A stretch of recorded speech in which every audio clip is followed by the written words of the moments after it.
다시 얼마 동안 더 있습니다. 아멘. 안주하지 않고 라는 제목을 가지고 함께 말씀 나누겠습니다. 오늘 읽은 본문의 말씀은 이 일이 있은 후에라고 시작을 하고 있습니다. 이 일이 어떤 일이었냐면 에베소 교회에서 하나님께서 사도 바울을 통해서 희한한 능력을 행하게 하심으로 그 모습이 증거되어지고 그것을 빙자했던 사람들이 귀신에게 억압을 당하고 도망치는 소문들이 나고 그래서 많은 사람들이 주께 와서 자복하고 회개하는 일이 나타나고 마술 행하던 많은 사람이 책을 모아가지고 불태워 버리는, 가만히 있어도 부흥하고 가만히 있어도 인정받고 가만히 있어도 저절로 성장할 수 있는 좋은 기회가 있은 후에 바울이 어떻게 되냐, 하나님 여기가 좋사오매 여기에 초막셋을 짓고 있겠습니다라고 고백한 게 아니라 여기 너무 좋으니까 내가 뿌렸던 모든 씨앗들이 열매 맺는 걸 보겠습니다라고 말한 것이 아니라, 대우받고 인정받으려고 했던 것이 아니라 이 일이 있은 후에 바울의 마음은 어떤 마음이었냐, 내가 마게도냐와 아가야를 거쳐 예루살렘으로 가기로 작정했다. 근데 그걸로 끝나지 않고 로마까지 보아야 하겠다라고 고백하고 있습니다. 이건 굉장히 중요한 고백입니다. 왜냐하면 가만히 있어도 에베소 교회에 있으면 인정을 받습니다. 부흥을 경험합니다. 하나님 말씀이 능력 있는 것이 선포되어지고 가만히 있어도 주의 종으로 인정받는 모습이 되어지는 거예요. 근데 이것을 뿌리치고 예루살렘으로 간다는 사실은 고난받으러 가는 거거든요. 인정받지 못하는 것. 그래서 잡혀서 주 예수의 몸으로 로마까지 가는 것을 우리가 지나보면 알 수 있다는 거죠. 사도 바울이 어떻게 안주할 수 있는 좋은 입장에서 어떻게 여기 안주하지 않고 하나님께서 원하신 끝까지 믿음의 경주를 달려갈 수 있었을까를 본문의 보므로 우리도 안주하지 않고 하나님께서 원하시는 믿음의 장성한 분량까지 자라날 수 있는 믿음의 귀한 시간 되어질 수 있기를 예수님의 이름으로 축복합니다. 우리는 누구나 다 인정받고 싶어 합니다. 내가 뿌린 씨앗들을 내가 열매를 거둬야 뿌리고 싶어 합니다. 만약에 내가 뿌린 씨앗을 내가 못 먹고 몇 년 후에 다른 사람이 먹는다라고 생각하면 그 열매 뿌리기 쉽지 않거든요. 내가 뿌린 것 꼭 내가 거두고 싶은 게 사람의 모습에 있습니다. 근데 성경은 우리에게 내가 뿌렸던 것만 거두는 것이 아니라 내가 뿌리지 못했지만 누군가 뿌려놓은 씨앗의 열매를 먹고 있는 우리를 보게 하는 거죠. 우리가 먹고 있고 누리는 모든 것들이 우리가 잘해서가 아니라 누군가의 희생과 누군가의 아픔과 누군가의 헌신이 있어서 우리가 누리는 것들이 있거든요. 우리가 교회에서 함께 예배하지만 처음에 우리나라의 교회가 복음이 선포되었을 때 참 박해가 많았습니다. 수많은 사람들이 박해받는 걸 두려워하지 않고 순교하는 걸 두려워하지 않고 복음에 결단하고 복음을 증거함으로 교회가 성장하게 되었고 우리에게도 복음의 능력이 나타났습니다. 만약 그 당시 조선시대에 내가 죽고 싶지 않다, 자기만 생각하고 그렇게 믿음의 씨를 뿌리지 않았다면, 열매만 먹으려고 했다면 그 열매가 우리에게 올 수 없었다는 거죠. 사도 바울이 내가 지금 뿌려놓은 씨앗들이 에베소 교회에서 한 열매가 나타나려고 할 때 열매를 먹겠다, 열매를 보겠다, 열매를 받겠다는 건 나쁜 일이 아닐 수 있거든요. 사도 바울은 그 열매를 취하지 않고 더 크고 더 놀라운 계획을 위해서 예루살렘을 거쳐 마침내 로마까지 가서 복음을 증거하겠다라고 고백하고 있습니다. 오늘 우리가 뿌려진 씨앗들이 우리가 열매를 거두지 못한다 할지라도 믿음의 씨를 뿌릴 수 있는 이유를 발견하고 목표를 발견하고 목적 안에 거할 수 있는 저와 여러분의 삶이 되었으면 좋겠습니다. 사도 바울이 이 모습을 가졌다는 거죠. 하나님의 마음이 어디에 있는가, 이 모습을 잊지 않았기 때문에 안주하지 않고 믿음의 길을 걸어갔던 것을 우리에게 보여줍니다. 우리가 이런 얘기 잘 알고 있습니다. 아브라함이 나이가 들면서 자기 아들 이삭을 위해서 아내를 맞이해주고 싶었습니다. 자기가 사는 가나안 족속이 아니라 자기 있었던 땅 본토로 돌아가서 아내를 얻어주고 싶었습니다. 그래서 자기가 가장 믿을 수 있는 종 엘리에셀을 불러놓고 그를 위해 기도하면서 말하죠. 너 가가지고 이삭의 아내 될 사람을 데려와라. 그랬더니 엘리에셀이 만약 갔는데 못 만나면 어떡합니까? 안 온다 그러면 어떡합니까? 그랬더니 걱정하지 마라. 하나님 먼저 앞서 행하실 것이고 혹 오지 않는다고 하면 너와 상관없는 일이다 라고 이야기를 해요. 엘리에셀이 이제 아브라함이 준 예물을 가지고 이제 오는 거죠. 마침내 고향에 도착해가지고 누가 아브라함, 주인 아브라함의 아들 이삭의 배우자일까 알 수가 없으니까 속으로 기도하기 시작합니다. 하나님, 제가 누가 이삭의 아내 될지를 모르니까 제게 좀 증거를 좀 보여주세요. 그러면 기도하는 모습이 뭐냐면 내가 기도가 끝나고 이제 여기 우물가에 한 여인이 오면 여인에게 물어볼 겁니다. 나에게 물 좀 마시게 해주세요 라고 얘기할 때 그 여인이 기쁘게 물도 마시게 하고 그거를 끝나지 않고 당신이 데리고 왔던 짐승에게도 물을 마시겠습니다 라고 이야기하면 마시게 하겠다고 이야기하면 그 여자가 이삭을 위해 예비된 배우자인지 알겠습니다 라고 기도해요. 근데 기도하기가 딱 끝나자마자 한 여인이 등장을 해요. 리브가라는 여자가 등장을 해가지고 물을 기르려고 하니까 엘리에셀이 요구하는 거죠. 저에게 마실 물 좀 주세요. 그럼 보통 아니 손이 없어요, 발이 없어요. 뭐 그냥 물 떠서 드세요 이럴 수 있는데 근데 이 물을 자기 종도 아닌데 나한테 시키세요 기분 나쁘게 이렇게 말하지 않고 물을 길어주는 거예요. 그것도 굉장한 건데 거기다가 당신의 짐승에게도 물을 길러주겠습니다. 마시겠다고 말하는 건 거의 불가능한 일이거든요. 제가 어디 가가지고 짐승 쭉 데려가가지고 우물가에 가지고 저에게 물 좀 주세요라고 말하면 누가 마실 물 주겠어요? 여기 두레박에 있으니 떠드세요. 손이 없어요, 발이 없어요. 이렇게 할 수 있는데 그렇게 하지 않고 마실 물도 주고 데려왔던 짐승에게도 물을 먹인다는 건 굉장한 여인이죠. 요즘 같은 시대에 보기 드문 여인이잖아요. 물이 비해 많지만 다른 데 거의 없는 그런 여인이거든요. 근데 이 여인이 그렇게 하는 걸 보고 이 엘리에셀이 진짜 하나님이 예비하신 사람이니까 물어보는 거죠. 당신의 가족 관계가 어떻게 됩니까? 아버지가 누굽니까? 막 물어보니까 아브라함의 친척인 거예요. 가가지고 이제 얘기하니까 거기 있는 집안 식구들이 다 놀라는 거죠. 이거 하나님이 하신 거니까 우리가 할 수 없는 일이다 라고 말을 해요. 그래서 이 여인이 선택하게 만듭니다. 그랬더니 이 여인이 따라가겠다고 말해요. 한 번도 본 적이 없는 남자를 따라가겠다는 거야. 그 남자 만나려고. 인성이 어떤지, 어느 대학 나왔는지, 직업이 뭔지 아무것도 모르고 따라간다고 한다고 굉장히 어렵잖아요. 얼굴이라도 봤어야지. 요즘같이 잘생긴 얼굴 너무 많았을 텐데 어떻게 생겼는지도 모르고 집안만 아는 거잖아요. 친척이니까. 뭐 어느 대학을 나왔는지, 직장이 뭔지, 어떤 인성을 가지고 있는지 아무도 것도 모르고 따라가겠다고 하는 거죠. 근데 나반이 이제 오빠가 듣고 얘기해요. 이제 한번 결혼해서 가면 못 올 텐데, 만나기 어려울 텐데, 며칠만 좀 머무르게 해달라고 얘기를 해요. 좀 회포도 풀고, 못 해준 거 잘 해주고, 먹을 것도 좀 잘 먹여가지고 보내고 싶다. 이렇게 말하는 거죠. 그 만약에 그거 들어주면 엘리에셀은 가만히 앉아서 대우받거든요. 아브라함에 가서 종이니까 일을 해야 되지만 일 안 해도 되거든요. 인정받고 존경받고 막 먹을 거 잘 먹고 대우받을 수 있는데 그 마음을 품지 않아요. 왜냐하면 이 엘리에셀의 마음은 어디가 있었느냐? 내가 좋은 열매를 맺느냐? 내가 대우를 받느냐? 내가 인정을 받느냐? 이게 아니었고 내게 명령한 주인의 마음이 어디에 있느냐를 보는 거죠. 아브라함이 얼마나 기다리겠어요?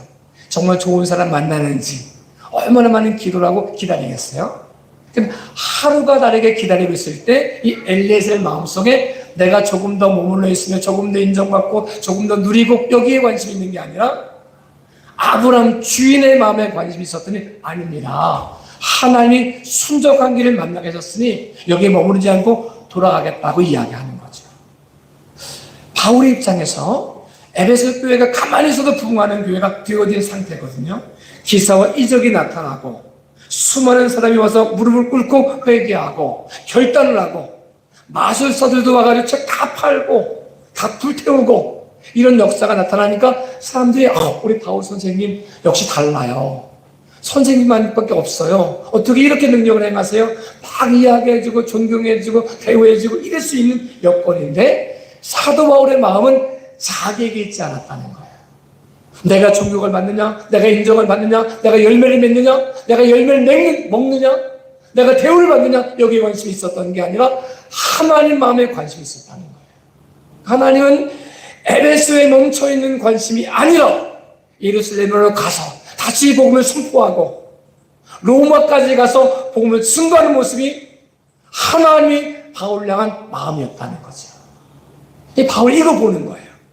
이걸 보았더니 에베소에 멈춰있을 수 없었다는 거죠. 내가 고난받아도 힘들고 어려운 길을 걸어가도 목숨을 잃어도 내가 예루살렘으로 가서 로마까지 가겠습니다라고 결심했던 모습들을 우리에게 보여주고 있습니다. 우리가 인생을 살면서 우리에게 관심이 딱 멈춰 있으면 내가 내년까지 여기 머무르지 않으면 올해 내년에 열매 있는 걸 안 뿌리고 싶거든요. 내가 뿌리고 걷어 먹을 수 있어야 뿌리고 싶은 게 사람의 마음이거든요. 100년을 위해서 다 투자하기 쉽지 않거든요. 마음이 내게 있으면 내가 무엇을 먹느냐, 어떻게 인정을 받느냐, 내가 무엇을 누리느냐, 내가 열매를 어떻게 맺느냐, 이 열매를 어떻게 먹느냐, 여기 관심이 있으면 내가 맺을 수 있는 시간에서만 뿌리고 싶어 하거든요. 근데 하나님이 원하시는 것은 거기에 안주하는 모습이 아니라 여기가 좋사오매 초막셋을 짓고 여기 머무르겠습니다라고 고백하는 모습이 아니라 하나님 마음이 어디에 있는지, 예배소 교회에 있는 하나님이 예루살렘을 통해서도 역사하길 원하시고 로마를 통해서도 역사하길 원하신다는 사실을 발견했더니 그 사실을 반영하기 시작했더니 안주하지 않고 끝까지 믿음의 경주를 달렸던 것을 우리에게 보여주고 있습니다. 저에게도 여러분에게도 우리가 무엇을 먹을까, 어떤 열매를 맺을까, 어떤 열매를 거둘까, 우리의 모든 것에 관심이 있는 것이 아니라 하나님 마음을 알고 그분의 뜻을 알고 그분의 뜻 가운데 결심함으로 안주하지 않고 오늘에 안주하지 않고 에베소 교회에 안주하지 않고 현재 안주하지 않고 하나님께서 허락하신 사명까지 자라날 수 있는 믿음의 귀한 시간 되어질 수 있기를 예수님의 이름으로 축복합니다. 우리가 안주하지 않고 끝까지 달려갈 수 있는 이유는 필요를 채워주는 것을 멈추지 않고 필요를 채워주신 하나님을 볼 수 있어야 가능할 것을 말씀해주고 있습니다. 보통 성경은 돼지고기를 먹지 말라라고 레위기를 통해 말씀하시거든요. 근데 이게 이제 먹지 말라 이 표현을 어떤 분이 해석할 때 되지 말라 이렇게 해석하신 분이 계시더라고요. 굉장히 인상 깊었어요. 맞는 것 같아요. 돼지 같은 사람이 되지 마라. 이 말은 뭐냐면 돼지가 필요할 때 배고프면 아주 꿀꿀꿀거리거든요. 먹이 줄 때까지. 근데 먹이가 와가지고 배가 부르면 먹이 준 주인 안 보고 그냥 뒹구르거든요. 돼지가 하늘을 볼 수 있을 때 언제냐? 넘어졌을 때. 안 그러면 못 본다는 거예요. 그러니까 자기 필요만 채워주면 하나님 안 보겠다라고 말하면 안주하게 된다는 거죠. 이런 모습이 있습니다. 예수님께서 많은 기사와 이적을 행했더니 수많은 무리가 모여지기 시작했습니다. 얼마나 많은 무리가 모였는지 그냥 여기서 말하면 막 밀고 당기고 하니까 이제 게네사렛 호숫가에 가가지고 거기에 있는 배가 시몬의 배가 있었는데 시몬에게 요구해가지고 거기서 내가 말을 좀 전하게 해달라. 그래서 배 타고 약간 물에 떨어져가지고 복음을 증거하시는 거예요. 얼마나 많은 사람이 나왔겠습니까?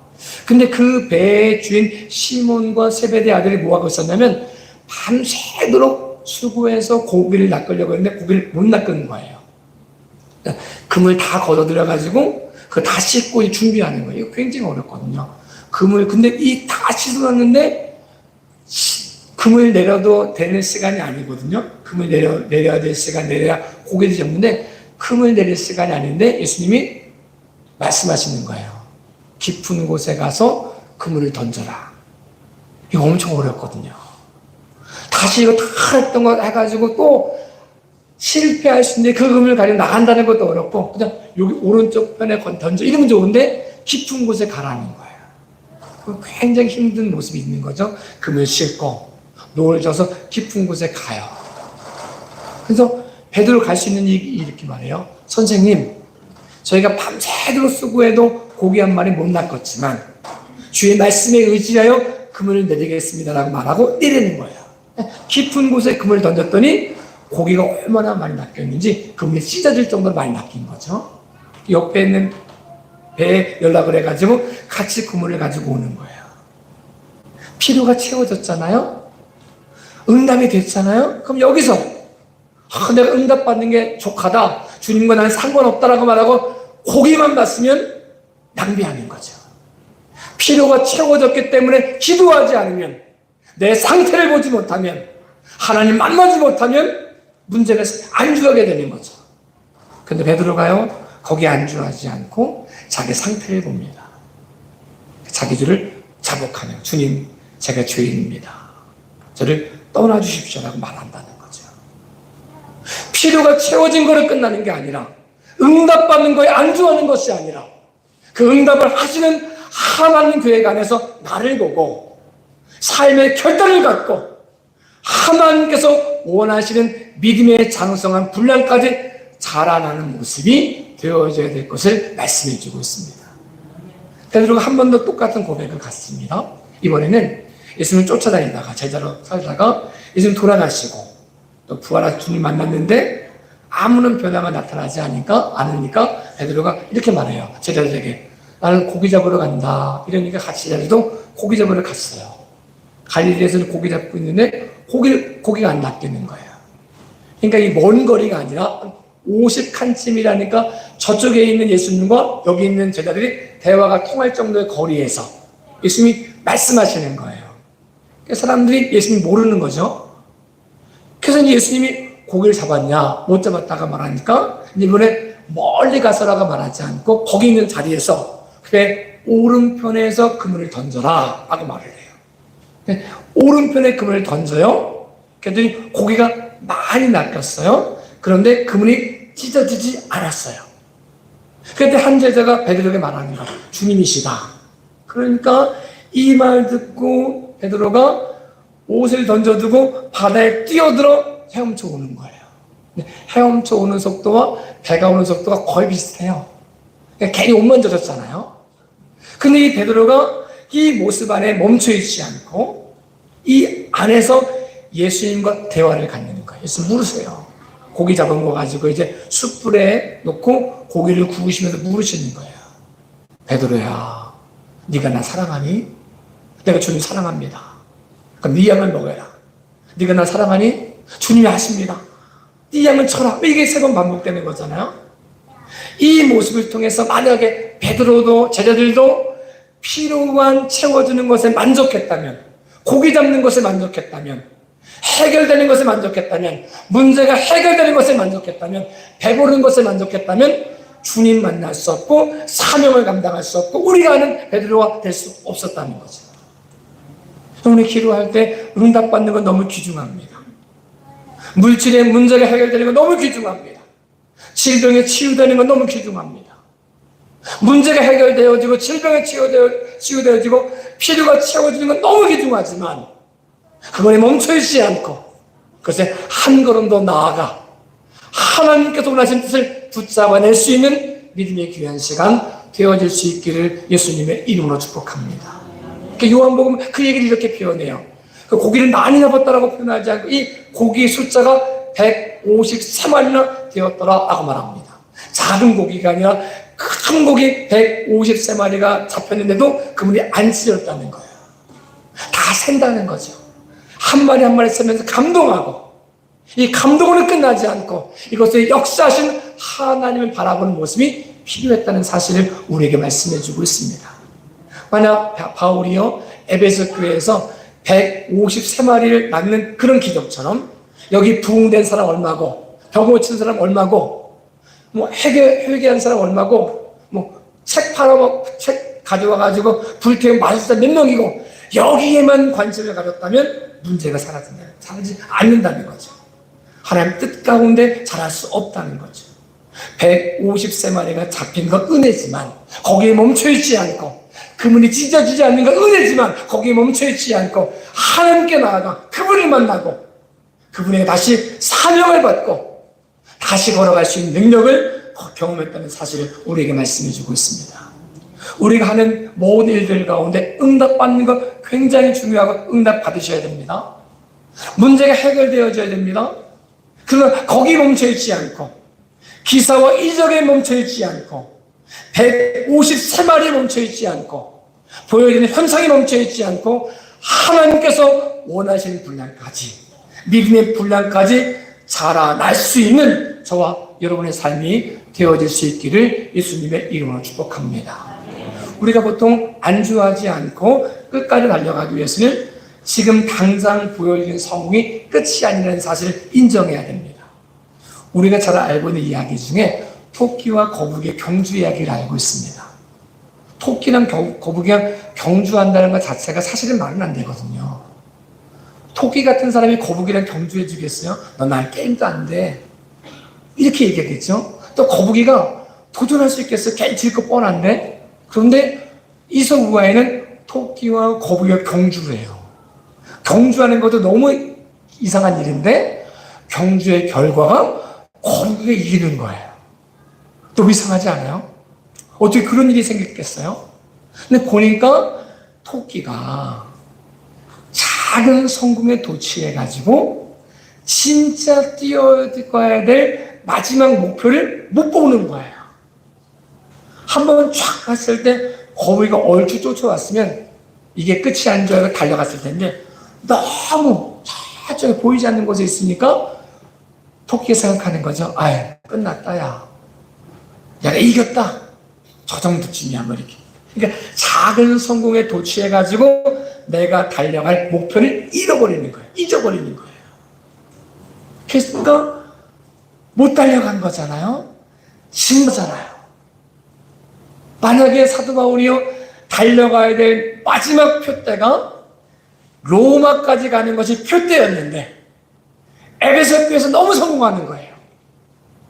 너무 성공해가지고 생각도 안 했던 성공이 부흥이 막 밀려오니까, 만약 그래서 이 사도 바울이 거기에 안주해가지고 작은 성공에 도취해가지고 마지막 표대를 잊어버렸다면 어디로 달려가는지 잊어버렸다면 이기는 것 같으나 지는 자가 됩니다. 유명한 자 같으나 무명한 자가 되어집니다.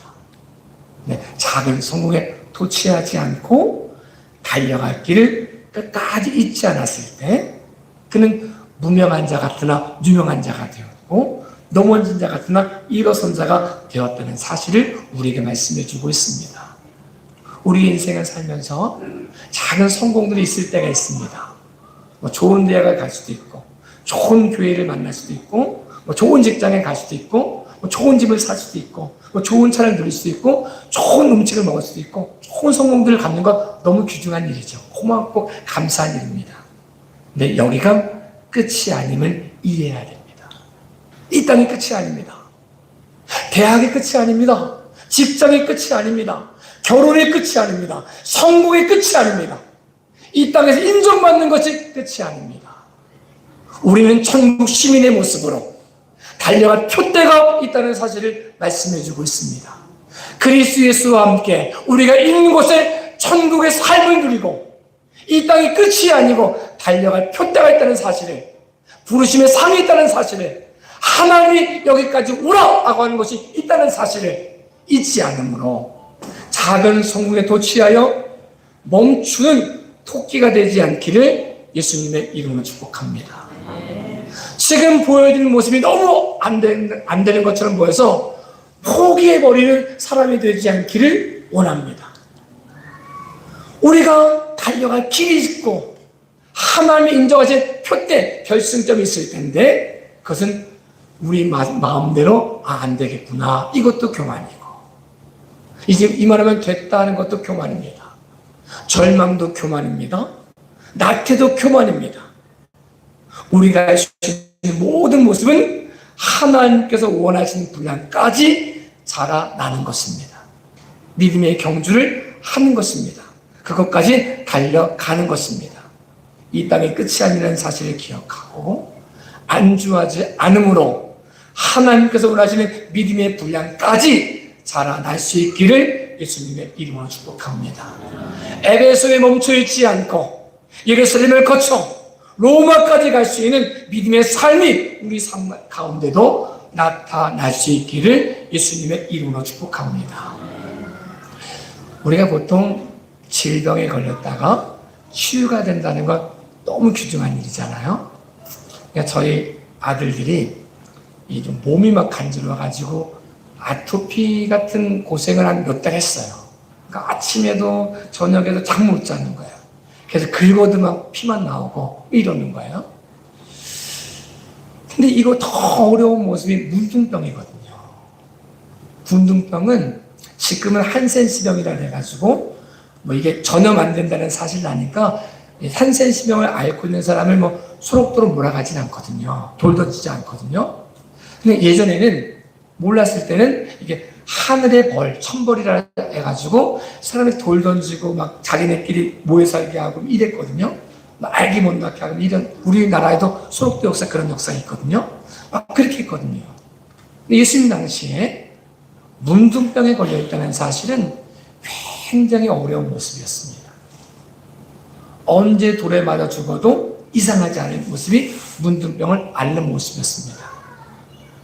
이 사람들의 소원이 병 낫는 거 아니겠습니까? 문둥병만 나을 수 있다면 내가 모든 걸 할 수 있겠다라고 결심할 수 있는 모습이 그들의 모습이었는데 예수님이 10명을 만나가 말씀하시는 거예요.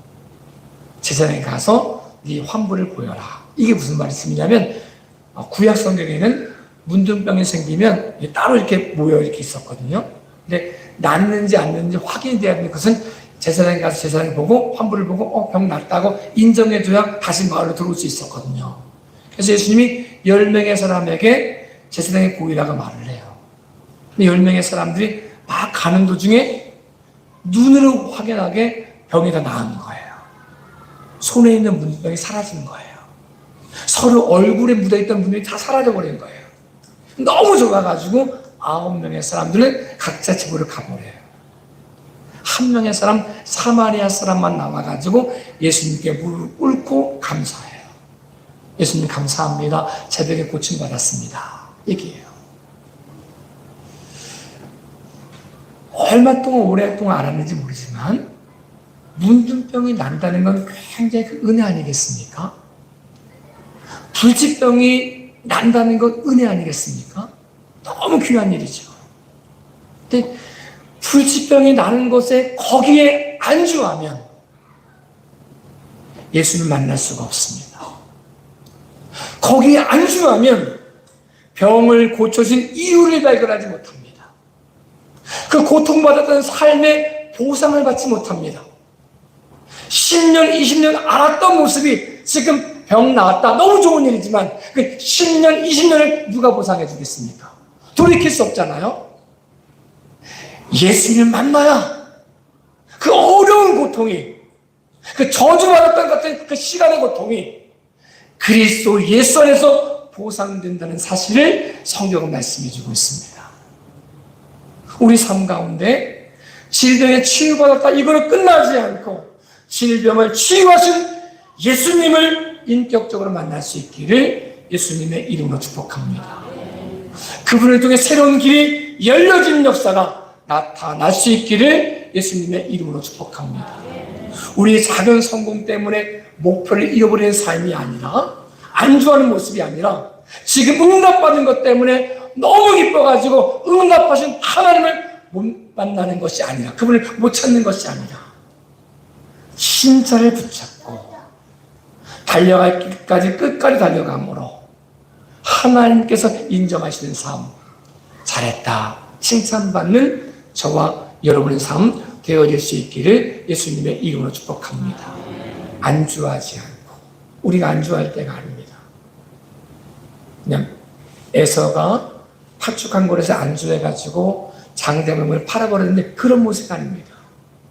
혹 우리 안에 에서 같은 모습이 있었다면 이 시간 철저히 회개함으로 안주하지 않고 믿음의 길, 표대를 향하여 달려갈 길을 달려가는 저와 여러분의 삶 되어줄 수 있기를 예수님의 이름으로 축복합니다. 기도하겠습니다.